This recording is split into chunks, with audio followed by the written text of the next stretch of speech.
The broadcast is now starting. All attendees are in listen-only mode.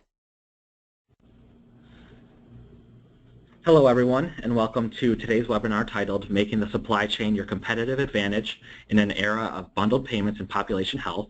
My name is Ben Jacobs, and I'm the Assistant Vice President of First American Healthcare Finance. You'll note that we've posted the slides on our website. You can find the link in the GoToWebinar chat box. And also, registration will be open shortly for our next webinar entitled Creating a Revenue Integrity Culture on July 12th. Visit tnhfma.org/webinars/ for more information. Registration is still open for ANI, which will be held June 26th through the 29th in Las Vegas, Nevada. The schedule contains a great lineup of speakers and educational topics. Please go to our website, tnhfma.org, for more information. Also, save the date for our Fall Institute, scheduled for October 19th through the 21st in Gatlinburg. More information will be available soon. Also, as a quick reminder, to obtain CPE certificates, you must be connected to the webinar for at least 90% of the duration and must respond to at least 2/3 of the polling questions. Now on to our speaker. Andy Perry is co-founder and CEO at Curvo Labs, has spent over 15 years working to engineer deals that improve the value of healthcare. Andy founded and spent 8 years running his own healthcare supply chain consulting practice before leading supply chain management for one of his hospital clients. Andy has published articles on healthcare supply chain strategy and management, as well as entrepreneurship for the Journal of Healthcare Finance, Cost Management, and the Evansville Business Journal. He taught macroeconomics as an adjunct faculty member at the University of Evansville, and he holds a Bachelor of Arts degree in economics and a Master of Business Administration degree, both from the University of Southern Indiana. Andy, the floor is yours. Thank you, Ben. Appreciate everyone taking the time to join this either morning or afternoon, depending on your time zone. I'm based out of Evansville, Indiana, in Southern Indiana, so I'm in Central. Everyone at Tennessee HFMA, thanks for the chance to talk today. This is a topic that's a real passion of mine. It's been kind of alluded, I'm a lifelong student of the healthcare supply chain space. Just bore a really strong and grew the passion for those cost and quality wins that come from good strategic supply chain management, and really enjoy talking and learning and listening from others. We do this content, my company, my co-founder and I, for a couple of different HFMA chapters and for some supply chain professional associations as well, a little different version. And it's generally very interactive. What we're going to do today is kind of give you a framework for a method of evaluating where your organization is in terms of its supply chain strategy on the business side, the people side, and the information side. But I like to start with this first visual here to kind of help paint the picture of where we are as an industry right now, that in many of our hospital supply chains there are some structural gaps or chasms that are still vestiges of ghosts of healthcare past, I call them. And so if you think about our industry in a migration or a continuum, we started back for decades in our hospitals being reimbursed based on cost. I mean, it's a fairly funny concept to think about cost-based reimbursement really being the driver of our industry for years and years. And I jokingly say that it's not just fee for service, it was fee for fee. That as our cost basis went up, our revenues went up. And I think we can draw some lines back to those early days of healthcare business where we as an industry fell behind in the supply chain in terms of what other industries were doing. And we've been playing a game of catch-up for quite some time. So we're going to talk a little bit about this industry migration or continuum from cost-based reimbursement to the payment models that we're competing in every day now when it comes to payment bundles and capitation and population health management, and really look at the elements of high-performing supply chains to put you in a position where that supply chain function inside your organization can help be an enabler of competitive advantage in the marketplace, and not necessarily a source of angst for you. So the first slide that I'm showing is really the nature of this framework, and we've co-opted it from a couple of PhDs that coined this information system strategy triangle. and we've made it very specific and very unique to the healthcare supply chain. And I'll tell you that, you know, up front, it's going to have a bend for the clinical supply chain. That's really the context or the nature in which this pertains the most. But the principle that Pearlson and Saunders, you know, founded this on in their research was that for any successful information adoption, it had to be closely mapped and aligned with the business strategy and the people strategy. For our purposes, for the healthcare supply chain, we really want to think about the business strategy in terms of the way we're lining up with medical staff and the way that we're getting paid. We want to think about the people strategy in terms of the roles, the structures that exist, and the way that our supply chain is integrated with medical staff, with business office. And we want to think of an information strategy as the methods and processes and approach we're taking to really give visibility and measurement into where we can go as an organization and to give bandwidth to the people. So this is kind of the context under which we'll examine each one of these elements. We'll talk about what good organizations are doing in each one, and we'll talk about where some gaps might exist. So, you know, again, this is a lens or a framework through which to evaluate your own organization. So if you would, you know, take maybe the consumer hat off for the webinar and really think about this lens or this perspective and consider your own organization as we talk through some of these elements. So, you know, just to get you oriented, an organization that's got really good alignment with its physicians, so might have, you know, an excellent business strategy in place, and we'll talk about some of the specifics of that. They might have a really robust information strategy with rich, timely data assets that are very efficient, but maybe they don't have the right roles or the right people structures in place in the organization, so they might have a gap in their people strategy. On the other side, you might have an organization that has an excellent people strategy, and they have good leadership inside their supply chain. They've got really rich integration among interdisciplinary teams. They've got great alignment with surgeons, and the business model is in excellent shape, but they don't quite have the information strategy in place to tee up the right resources and data assets in order to get good work done in the supply chain. So, you know, again, this is just kind of a getting our feet wet in this framework, but thinking in terms of your own organization, where you might fall on this, and helping you identify some gaps. So that's really the point or the goal of the exercise. And, you know, the big why, we always want to lead with why this makes sense or why doing this is important. And so I've just got some numbers for you for a typical hospital, and this is using publicly available information. You can definitely do this exercise on your own for your own organization. If you look at this example hospital, we've got net patient revenue of about $377 million. If we were to take about 12% of that number, that's how we come up with about $45 million in estimated clinical supply spend. If you want to take about 35% of that 12% figure, you can come up with about 15, 16 million in implant and PPI spend. So if you hear us talk about PPI, we're referring to physician preference items. Most of you are probably familiar with that, but really an area of big opportunity for most organizations. And you can see how that translates into annual bottom line dollars, anywhere for an average hospital about 1.5 to about 4.5 million in opportunity. And so as most of us are really struggling, not just with growing the top line, but struggling with operating margin, we're being foisted into new payment models like the Medicare CJR. You can really see how for this organization, 377 million net patient revenue, another 4.5 million in bottom line can be extremely important.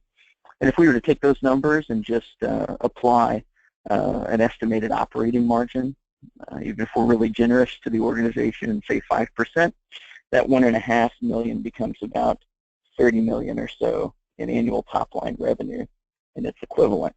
So as you can tell just from this kind of quick basic arithmetic exercise, good strategic management of supply chain holds a lot of promise for helping us to remain competitive and remain viable in the marketplace going forward. And the other side of the coin is, on the business strategy side, when it comes to initiatives like the Medicare CJR, we're either going to be price setters or price takers in the marketplace. As you know, I think there are some CJR cities that are involved in this call today. You know, your rates as you go through the first 3 years of the CJR program, and no doubt it's going to expand just beyond total joints and beyond the initial 67 cities. But your rates as you go through year 2 and year 3 of the CJR program become less and less about your historical cost basis and become more about the regional competitiveness. So the reimbursement rate that you're going to get for a Medicare total joint episode of care is not going to be based on your historic performance or your historic cost or anything like that. It's going to be based on the regional competitiveness.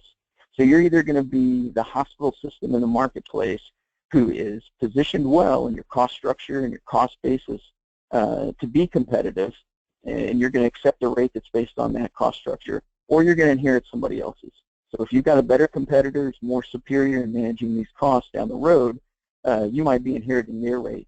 And as you can tell, that you know, for many of our organizations, that's a real area of opportunity to improve. So that's kind of the basis for what we're talking about today, is to help position your organization to be that price setter in the marketplace, to have a core competence when it comes to managing these costs that, you know, are really going to put you in a position of competitive advantage in the marketplace.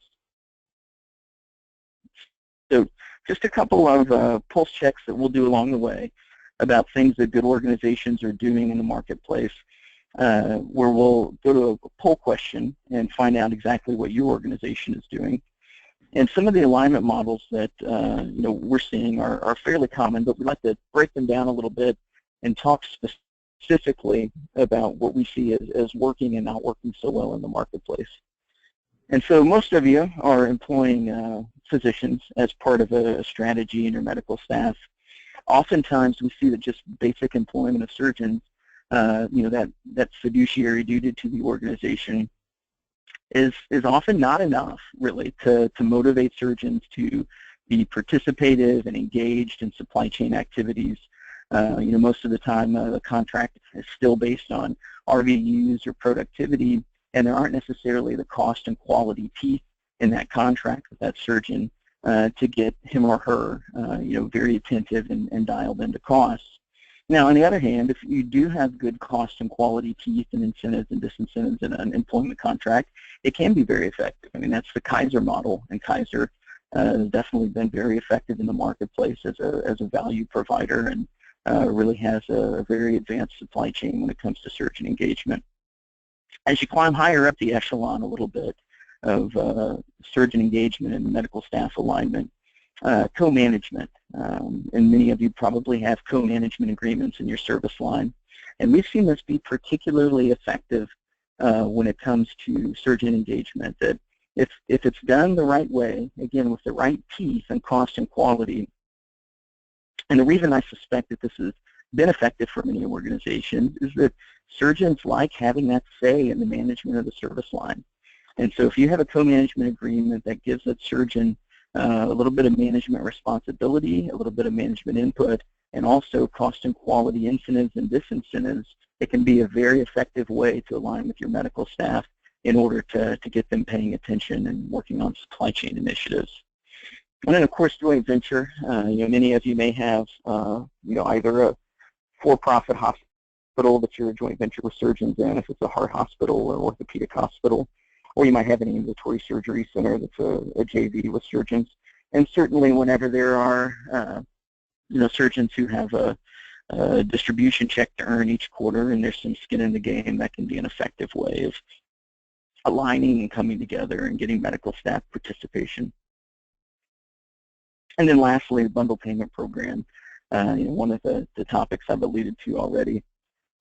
Definitely the ultimate joining of the hip between hospitals and surgeons, and certainly a very effective mechanism when it comes to getting good engagement on cost. And when it's no longer well, a check from one kitty to the hospital, a check from another kitty to the surgeon, a check from a third kitty to a skilled nursing facility or extended care provider, that everyone kind of becomes yoked together, and that coordinated management of the cost and the quality of the outcome of that particular patient profile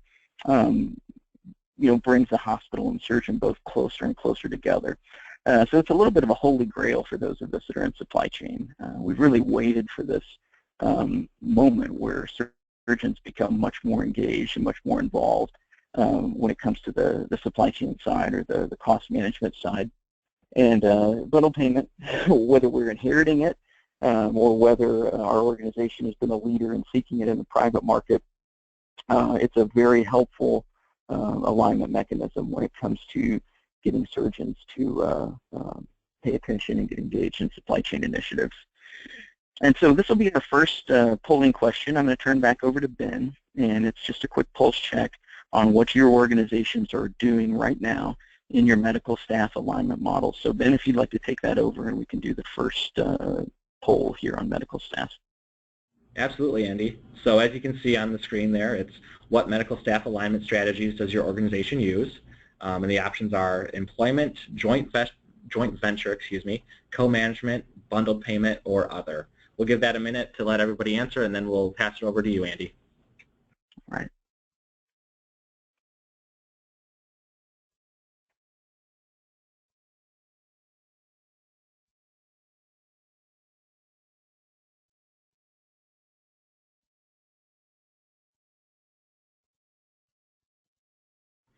And just as a quick reminder, remember for CPE certificates, you must respond to at least 2/3 of the polling questions.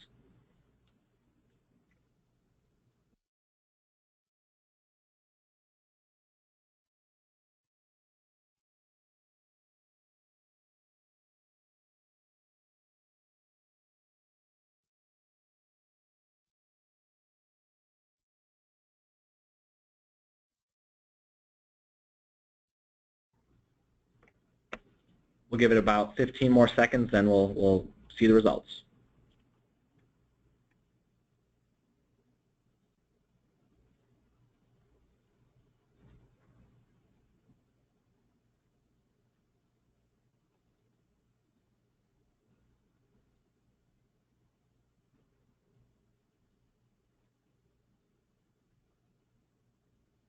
All right.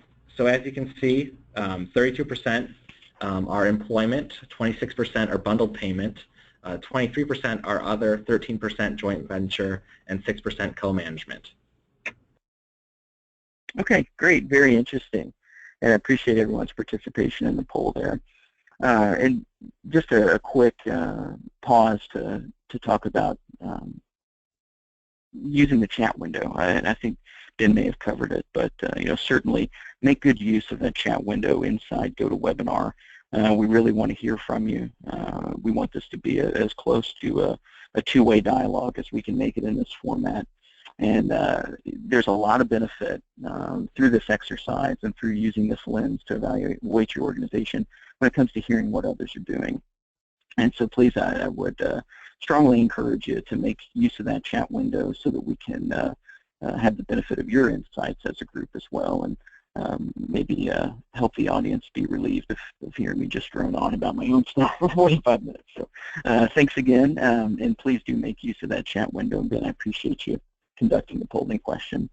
Again, the organizations, again, just to kind of recap the business strategy side that we're seeing move the needle the most and engineer the most cost out of their supply chain are doing either a Medicare shared savings program, they're doing some kind of initiative where the surgeons have direct accountability and participation in both the cost and the quality of that particular service line or patient profile.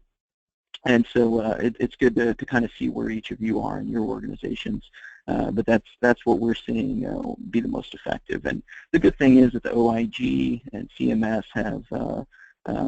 are moving in the right direction when it comes to things like STARK or anti-kickback to make it easier for hospitals and surgeons to have that alignment. and to be able to come together in a coordinated way on things like that. So thanks again for your participation on the poll there. We'll do a quick shift in gears, and we'll start to talk a little bit now about the people strategy side. And if we go back and relate it to this story, or this continuum that we're on in the industry, supply chain in that era of cost-based reimbursement really neglected to grow its competence, neglected to elevate its game as a discipline to be strategically important to the organization. And if you go back to the first Medicare payment reform in about 1983 or so, prospective payment kicks in. And for the most part, our industry for the next 20 years or so made up what we lost on Medicare prospective payment in the private market.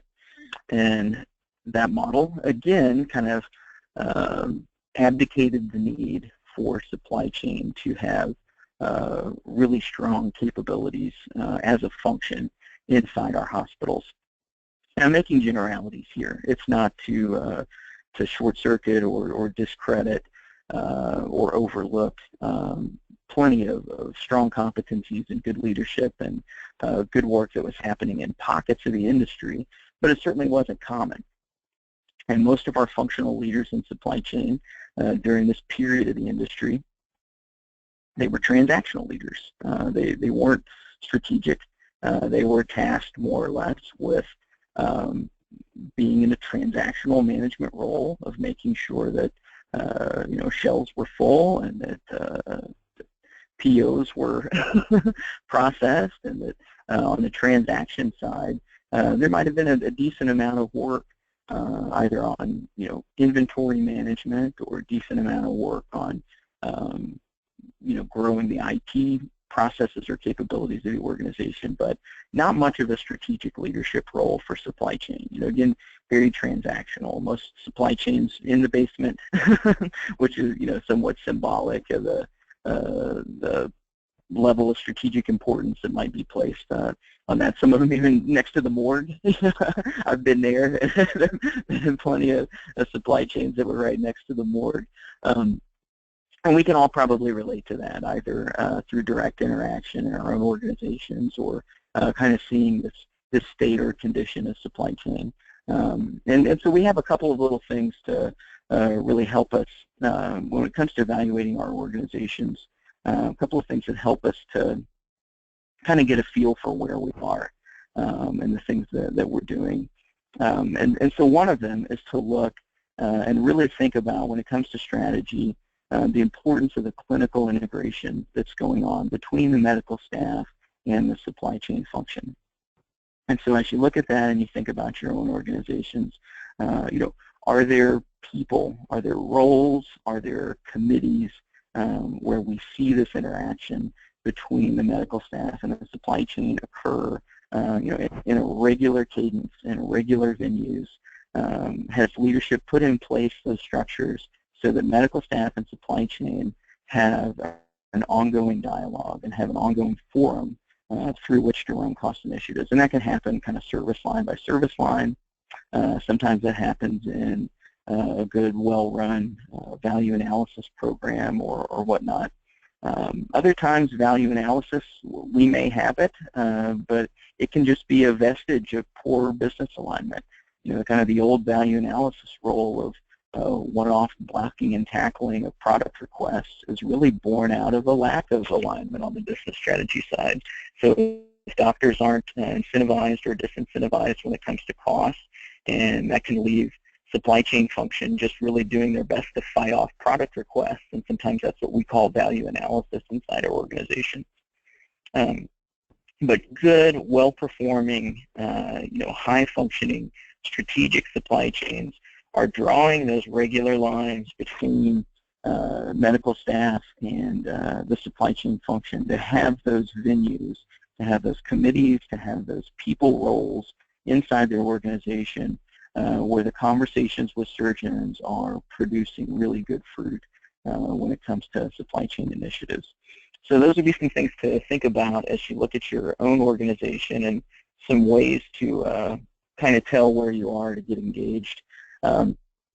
If you have good clinical representation inside your supply chain function, so you have RNs who are employed in your supply chain function, that's a good step toward getting that clinical integration with the medical staff. So, a lot of times the RNs that are clinical alums that come into the supply chain function carry a little bit of credibility, not just with other nursing staff, but also carry some credibility in having conversations around supply chain costs and whatnot. Another tell for you might be whether you have physicians who are actively serving on a product sourcing or value analysis committee. How easy is it to get those surgeons to those meetings? What's the level of participation and engagement like? That's an element of this lens that you might look at your organization through. Do we have physicians that are regularly coming and serving on these kinds of committees or team meetings? Here's another one that can be a little bit, hit a little bit close to home when it comes to talking to supply chain functional leaders. If you have any team members inside your supply chain who have a dual reporting responsibility, not just to the supply chain function, but to clinical and service line leadership. So instead of our little siloed, organizational structure and supply chain lives here and, our other service lines live here, et cetera, think about instead more of a matrixed organization. And so you've got your, maybe your ortho center of excellence here, you've got your CV center of excellence here, and your supply chain function is matrixed. And good leadership inside supply chain right now, they aren't trying to centrally control everything or have everything run through a particular functional leader.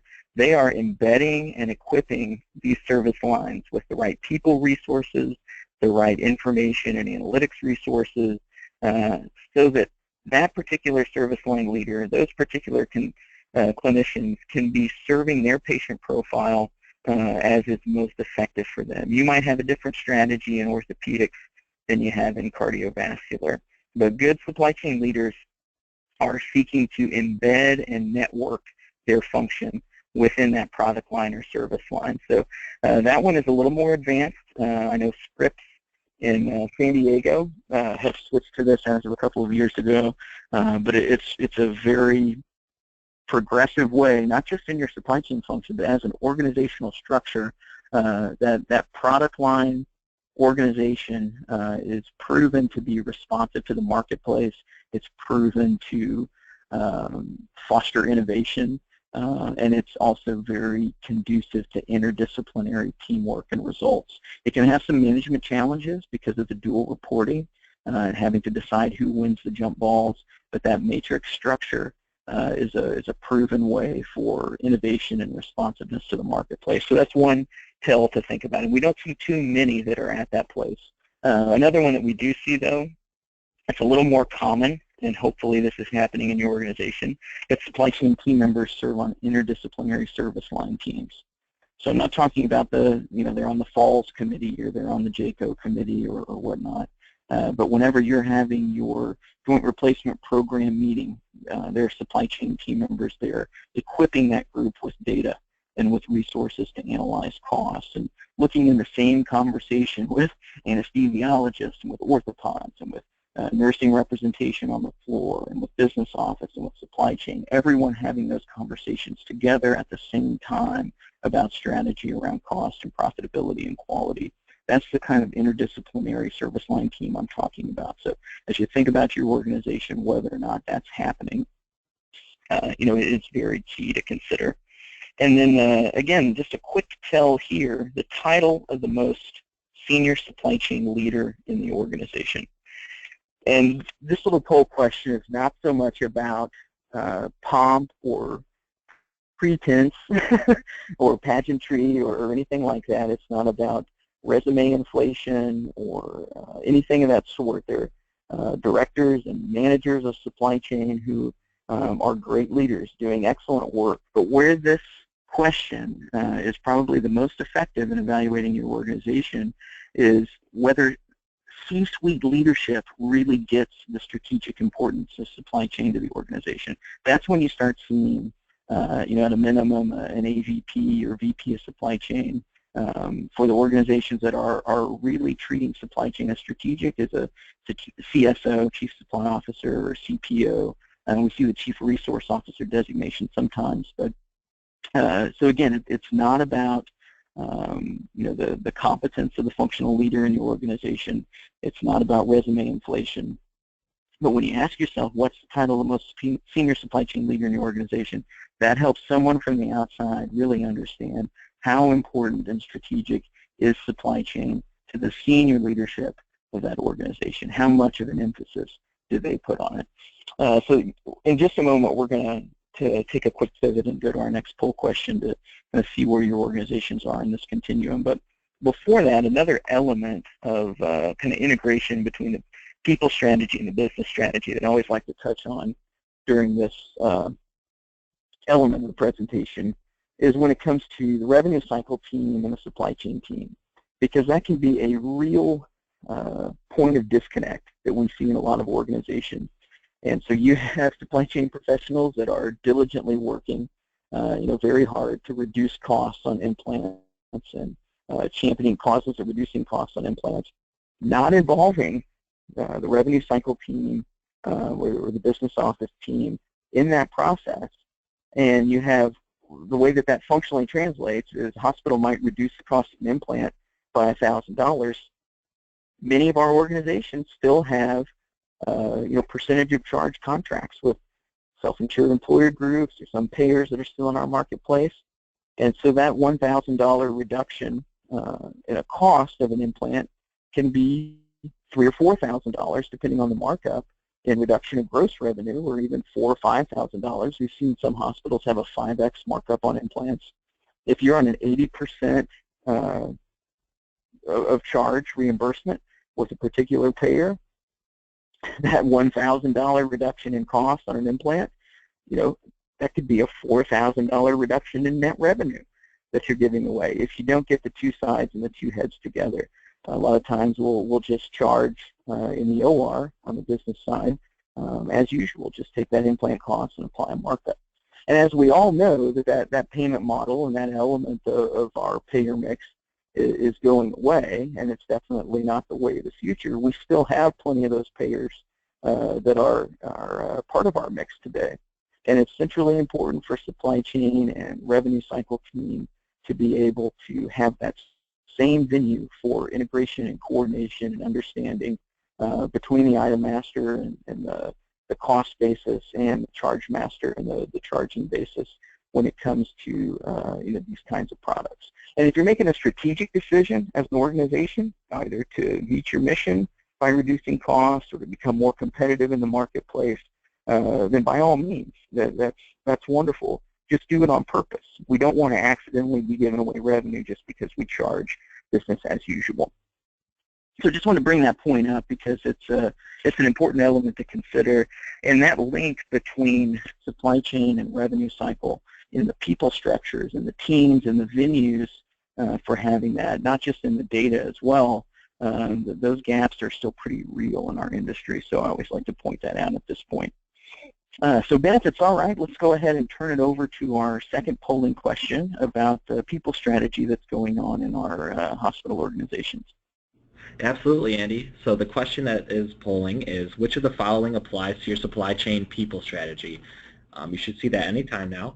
And the answers, the options you'll see are RNs are employed in the supply chain function, physicians serve on product sourcing or value analysis teams, dual reporting of supply chain and clinical service line, supply chain represented on interdisciplinary teams, or title of senior supply chain leader is VP or higher. So we'll give that a minute or two, and then we'll see the results. Thanks, Ben.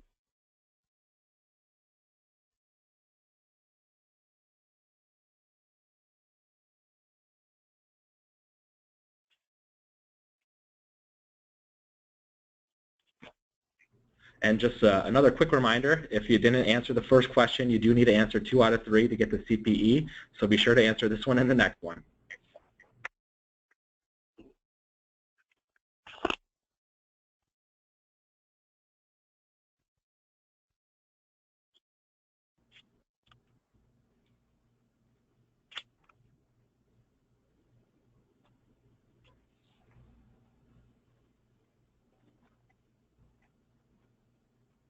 Looks like about almost everyone voted, but we'll give it about 15 more seconds and we'll wrap it up.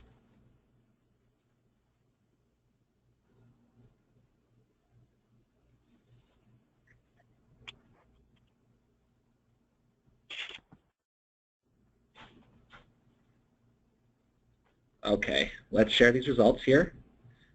As you can see, 34% chose option 4, supply chains represented on interdisciplinary teams, followed by 28% with title of senior supply chain leader as VP or higher. Okay, great. Thanks everyone for the participation there. I'm just looking at and digesting the results. At 9% of you having RNs employed in the supply chain function, it kind of surprises me. That's been a fairly common one in the industry for a while. And again, would really encourage you, if you have supply chain reporting up to you, or if you have influence in the shape and nature of that supply chain, it's a real asset to that supply chain organization to have that kind of clinical credibility or authority within the function. So great, thanks for the participation. Kind of before we leave this concept or this slide of the level of clinical integration between the supply chain and the medical staff, or the elements of your people strategy when it comes to supply chain management. Let me get my screen back up here for you. Something that we're seeing that is really encouraging in the industry is physicians actually becoming functional leaders of supply chain. So physicians as VP of supply chain within a number of organizations. And Dr. Gene Schneller out of Arizona State University has really been kind of a leading voice in this space for years. His work with Duke University actually launched the idea of PAs, and he's a management professor by trade who's hung his hat in healthcare supply chain research and strategy. And Gene is leading a group of about 20 different physician VPs or physician leaders within supply chain across the country. And that group is just in its infancy. They're just now starting to really form and get together and meet regularly. But those of you interested in, I'd really keep an eye on Gene's group and this physician consortium of supply chain leaders. I think a lot of interesting stuff in this vein is going to come out of what they do together. And then lastly, maybe even a simple place to start and this one's a relatively new concept to me, but I think it's very intriguing, and that's to have a medical director of supply chain. So, a couple of hours a month, a key physician leader in your medical staff, have him or her serve as a medical director of supply chain and be that functional liaison that really helps to feed initiatives and move the needle forward. Just a couple of hours a month, medical directorship, as it might be in a clinical area, but have that medical director of supply chain role. I think it's very intriguing and could hold a lot of promise. So all right, again, thank you for your participation on the poll questions there. We're going to move on right now and talk a little bit about the information strategy side of the coin. So again, quick recap, just keeping our framework in mind. Business strategy, that's the way that we're lining up with our medical staff, the way that we're getting paid by payers. People strategy, it's the individual roles, it's the organizational structures and committees and methods by which we're getting that good level of clinical integration. And then now we're going to talk just about that information strategy and what the role and the goal of that information strategy is.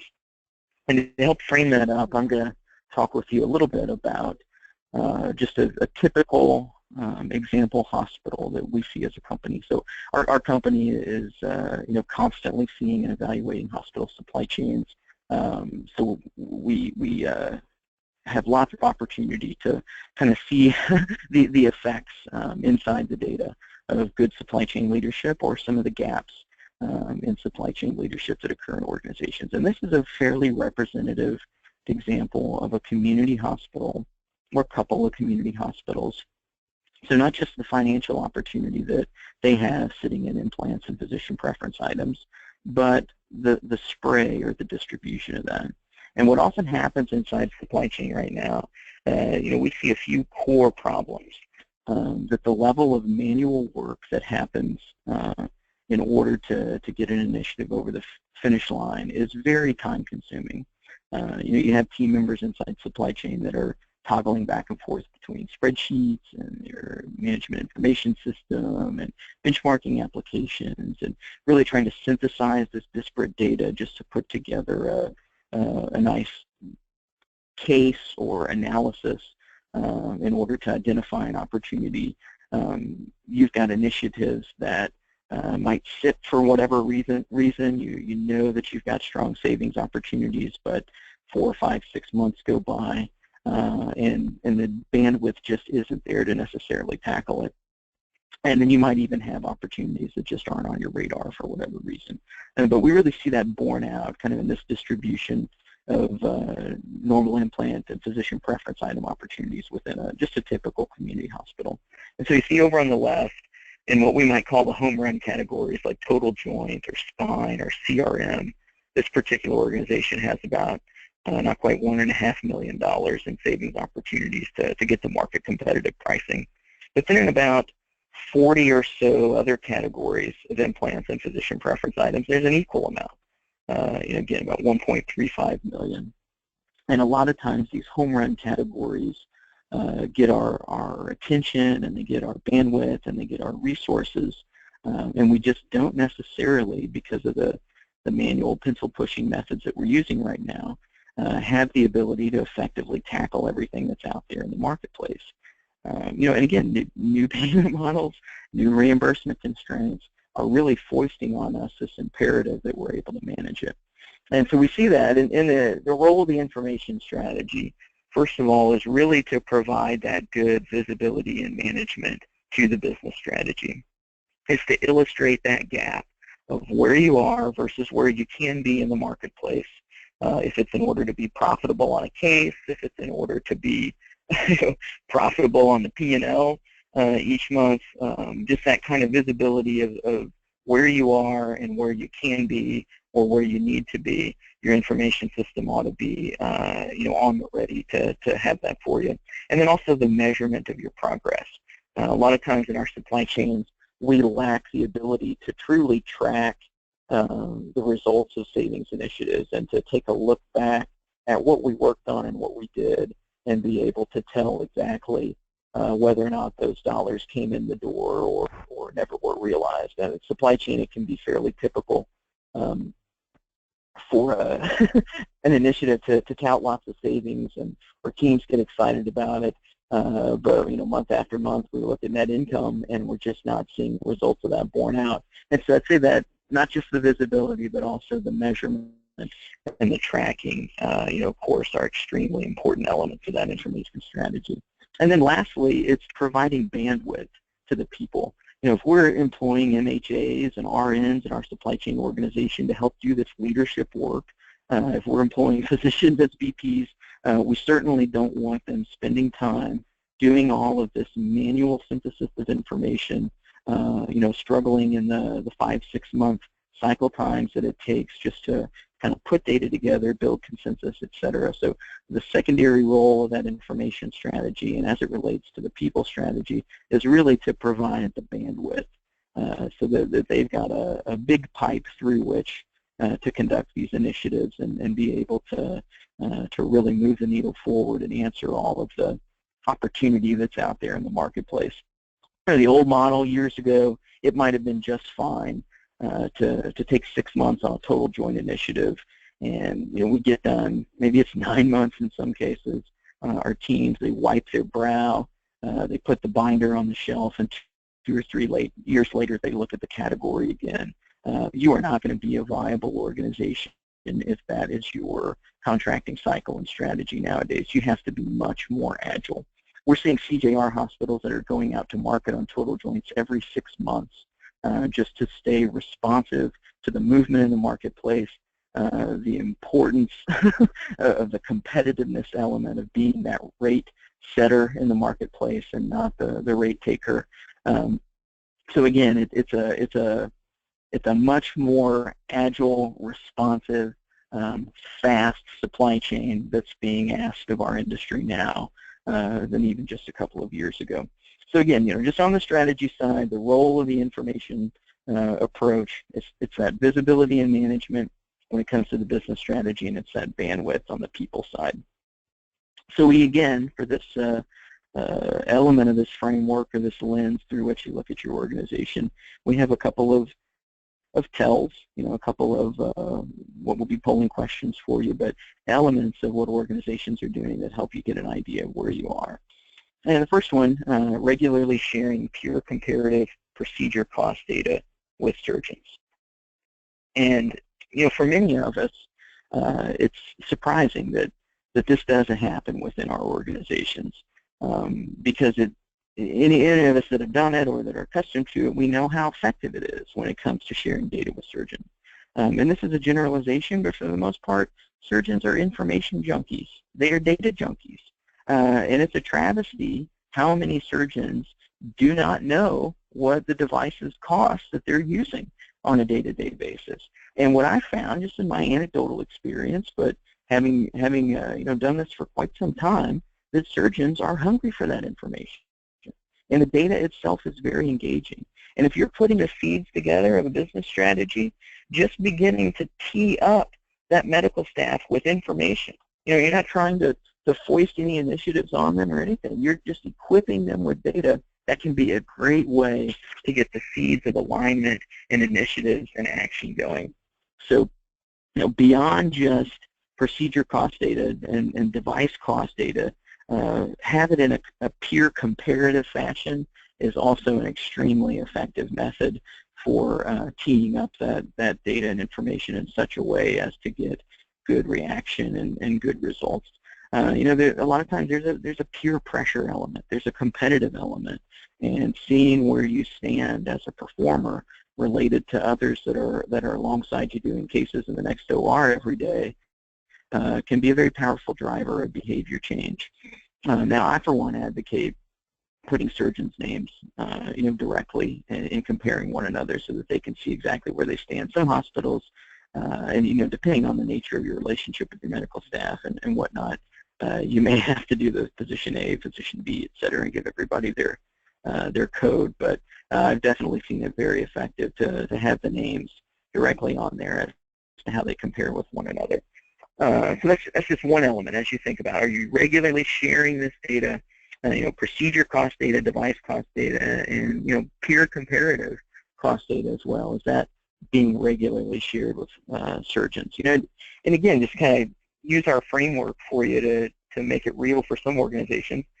Some organizations have this, but it's tucked away, maybe inside finance or maybe inside your cost accounting system.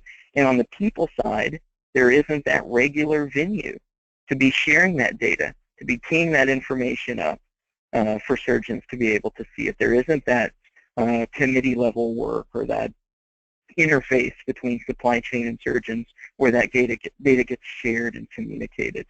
Unfortunately, on the people side, we've heard organizations, directors of finance, directors of materials managers say it's above my pay grade to have a conversation with surgeons about cost. That is not a viable organizational strategy or leadership in supply chain to be a competitive organization going forward. So again, just something to think about. Is that happening in your organization? Do you have both the venue and also the data resources to be communicating that with surgeons? Supply spend data at your fingertips. A lot of times organizations, of course, have information resources through which they can get to their supply spend data. But is it powered in such a way that it makes it easy to get a handle on cost, either by category, by vendor, et cetera? That can still be a struggle. GPO utilities are often geared toward, driving compliance to their contracts and not necessarily, other means that you may have in your information resources that you're trying to get to. But having that supply spend data widely distributed, available at your fingertips, easy to get to, that's a good tell for where an organization is. Another one, most recent conversation with C-level executive leadership about supply costs. And this one may be difficult for some of you to know or understand if you're not, regularly interfacing with a supply chain function or in a supply chain function. But how engaged that C-level executive is in supply chain and what's happening and specific initiatives and elements of the strategy. That's another good tell. Being able to set annual savings goals, so knowing, again, that visibility and that measurement, knowing how far off you are in particular service line or a particular clinical category, and having a good plan for pursuing that. That's be an element of your information strategy that I would say is a must-have for anybody today. And then any good supply chain worth its salt these days are going to be able to tell you exactly what the prices are that they're paying for a total knee. So TK would be total knee arthroplasty, or for CRM, which is cardiac rhythm management. Your supply chain, due to its information system, ought to be able to tell you right off the top of their head exactly what they're paying in those really implant-intensive categories, and know exactly where they need to go. So Ben, if it's all right with you, we'll go ahead and turn over the third poll to the audience, and we'll let everyone do their assessment on what they're doing on the information strategy side. Absolutely. And the poll is, which of these applies to your supply chain information strategy? So we'll launch that and see the options here. We have regularly share peer comparative data with surgeons. Supply spend data is available at your fingertips. Regular C-suite conversations about supply chain initiatives. Organization sets and tracks annual savings. Easy visibility into costs of total joints, CRM implants. We'll give it a minute and a half here, and we'll share the results.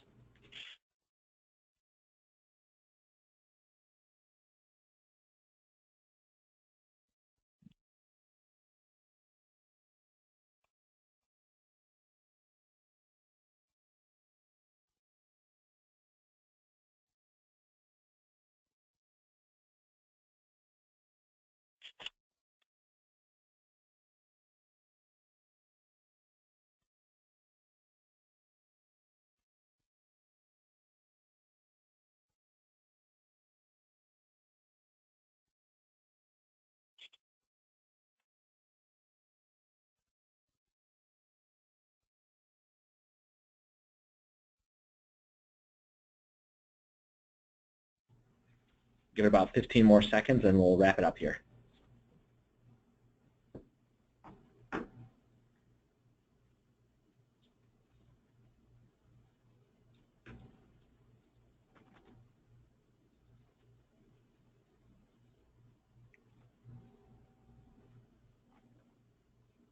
Okay, as you can see here, we have a tie for the lead. Both at 30% are regular C-suite conversations about supply chain initiatives, and organization sets and tracks annual savings.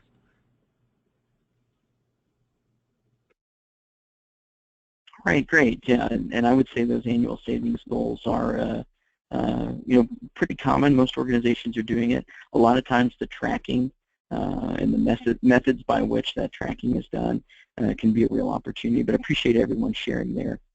Definitely, it'd be nice to see a little more of that surgeon peer comparative cost data. It's a very effective approach. Again, it can be the seeds of alignment just by shining a light on performance and opportunity, and getting surgeons engaged in that dialogue in a way that's non-confrontational, but that elicits their help. Again, can be very effective. So just to recap kind of what we've done today and what we've covered is to really look at a framework through which to evaluate your organization when it comes to supply chain performance and strategy, through your business strategy, the way you're lining up with medical staff and the way that you're getting paid, your people strategy, the roles and the structures and the clinical integration that you have, and your information strategy, the extent to which you've got good visibility and measurement and bandwidth. So I'm Andy Perry with Curvo Labs. I've really appreciated everyone's time and thoughts and participation on the poll today. I hope any of you that are interested in this space will contact me, and we can talk specifically about what your organizations are doing and make it additive to the discussion. That's what I really love about being in this space, is hearing about the good work of others, seeing folks that are similarly motivated toward those cost and quality wins that can come from supply chain. So Ben, I'll turn it back over to you if you want to open it up to the chat window if we're about out of time. But I appreciate everyone's participation today. It's been a pleasure to be with you. Absolutely, Andy. And we actually do have one question that I just saw. I'll just read that off to you quickly. Many surgeons choose certain products not based on money. They do it based on what is good for the patient's ease of use and their license is on the line. This assumption is done with an understanding that surgeon is not coached by the supplier rep. What brings the cost in alignment to payment or opportunity to reduce cost? And then another question here. How do you find a way to change the surgeon's or physician's preference item besides the cost of providing services that has worked? Do you have any examples from real-life experiences? Well, I'll tell you a real-life example of what I think is a very effective strategy, and that is to look at your Medicare base operating payment for, let's say, for total knees or implant intensive DRG like that. And so not your dish, not your capital, not your IME, your base operating payment, and to set a cost target for the implants in that case of about 30 to 35%. So again, base operating payment, implant cost target 30 to 35%, and then your strategy might be to be an open shop. So this is our cost target. This is what we'll pay for an implant for this case because it's what we can afford to pay, to be profitable or to break even on Medicare. And then allow your surgeons to differentiate suppliers based on cost and clinical quality and what's most appropriate for their patient. So that capitated strategy based on price, open shop, open vendors, that's certainly an arrow in the quiver that we've seen that's been very effective. I'll say the top cost performers in the marketplace are able to get surgeons to move together in highly committed market share deals. So this particular strategy that I'm describing may not be the lowest cost in the marketplace strategy, but it can be a very effective and very ethically defensible way to put data together and say, look, this is what we get paid for cases, to engage the supplier community that way, and to stay an open shop based on physician preference. So that'd be one real-life example. Great, Andy. Appreciate that. Sure. Oh, we had a question, but you just answered it, so that was did a good job with that first question there, Andy, I got to say. Are there any other questions that we have? Feel free to type them in chat or write in the question box. We have a minute or so here to answer any if we do have any.